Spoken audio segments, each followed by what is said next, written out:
कि पूरे देश में यदि हम आकलन करें तो कहीं भी विकास के काम अवरुद्ध नहीं हैं।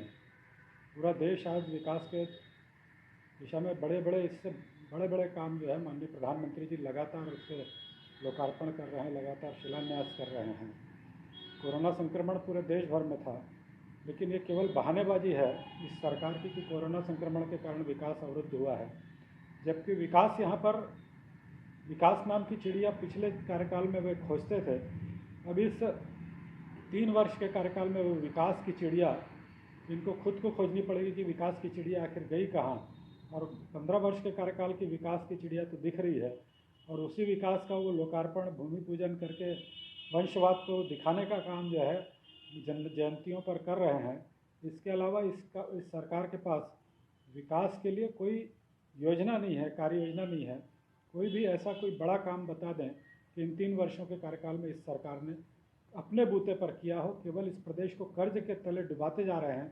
इसके अलावा इस सरकार के पास और कोई काम नहीं है। उसको भी पूरा नहीं कर पा रही है जो भारतीय जनता पार्टी के कार्यकाल में आचार संहिता के कारण अधूरे थे या किसी कारणों से वे अधूरे थे, उनको भी पूरा करके उसका भी लोकार्पण या जनता को समर्पण नहीं इस सरकार के द्वारा नहीं किया जा रहा था।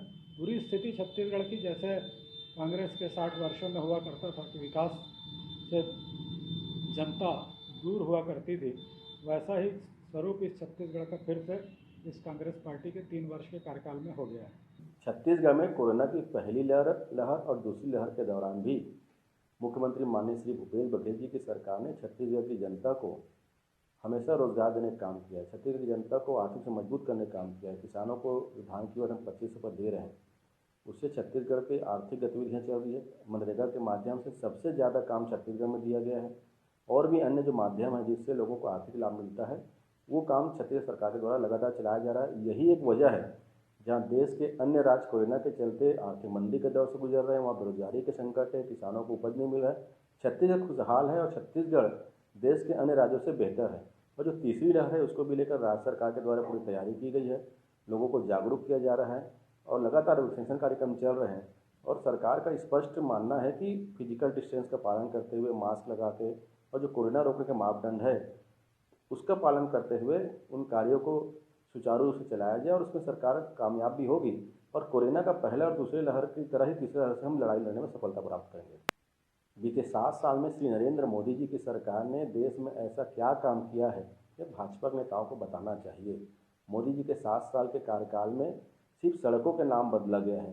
कांग्रेस शासनकाल में बने सरकारी संपत्तियों को बेचने का मोदी भाजपा की सरकार कर रही है। एयरपोर्ट, हवाई अड्डा, रेलवे स्टेशन, ट्रेन, सरकारी कंपनियां कौन बेच रहा है? नरेंद्र मोदी की सरकार बेच रहा है। बैंकों को डुबाने का काम उनकी सरकार के दौरान हो रहा है। LIC को बेचा जा रहा है, टेलीफोन डिपार्टमेंट को बेचा जा रहा है। तो भारतीय जनता पार्टी के नेताओं को बताना चाहिए कि आखिर नरेंद्र मोदी जी की सरकार ने 7 साल में क्या भिलाई स्टील प्लांट की तरह कोई प्लांट लगाने का काम किया है? क्या कांग्रेस शासनकाल में जो आधुनिक संयंत्रों की स्थापना हुई थी, क्या कुछ ने ऐसा कोई काम किया है? तो भाजपा के नेताओं को पहले बताना चाहिए कि नरेंद्र मोदी जी सरकार ने 7 साल में ऐसा क्या काम किया है। जो भी शिलान्यास कर रहे हैं, वो जो भी जिस चीज़ों का लोकार्पण कर रहे हैं, वो तो बीते मनमोहन सिंह की सरकार के दौरान से प्रस्तावित काम है। एक भी ऐसा कोई काम बता दें।